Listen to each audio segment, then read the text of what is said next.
ఒకరోజు రామచంద్రుడు నిండు సభలో కొలువై ఉన్నాడు. ఆ సమయంలో ఒక శునకం లోపలికి వెళ్ళే ప్రయత్నం చేసింది. భటులు అడ్డుకున్నారు. అయినా అది వెనక్కి తగ్గలేదు.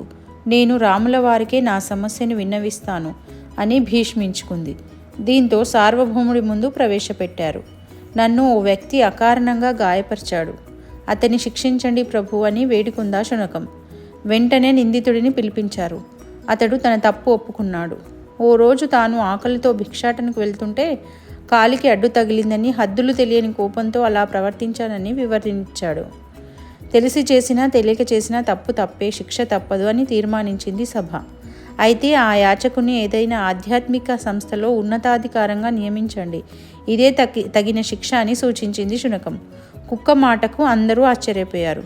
దీనికో కారణం ఉంది ప్రభు. పూర్వజన్మలో నేను ఆలయ ఉద్యోగిని, చాలా నిజాయితీగా వ్యవహరించేవాడిని. రోజు గుళ్ళో దీపం వెలిగించాక వృధాగా పోనివ్వడం ఎందుకనే ఉద్దేశంతో చేతికంటిన చమురుని ఒంటికి రాసుకునేవాణ్ణి. పిసరంతే కావచ్చు, అవినీతి అవినీతే.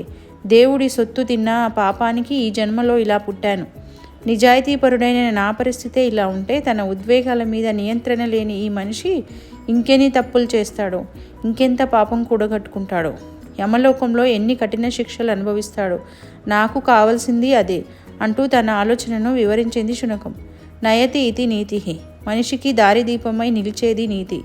రావణుడు ఒక దారిలో నడిచాడు, దుర్మార్గాన్ని ఎంచుకున్నాడు. విభీషణుడు ఇంకో దారిలో నడిచాడు, సజ్జనుడిని ఆశ్రయించాడు.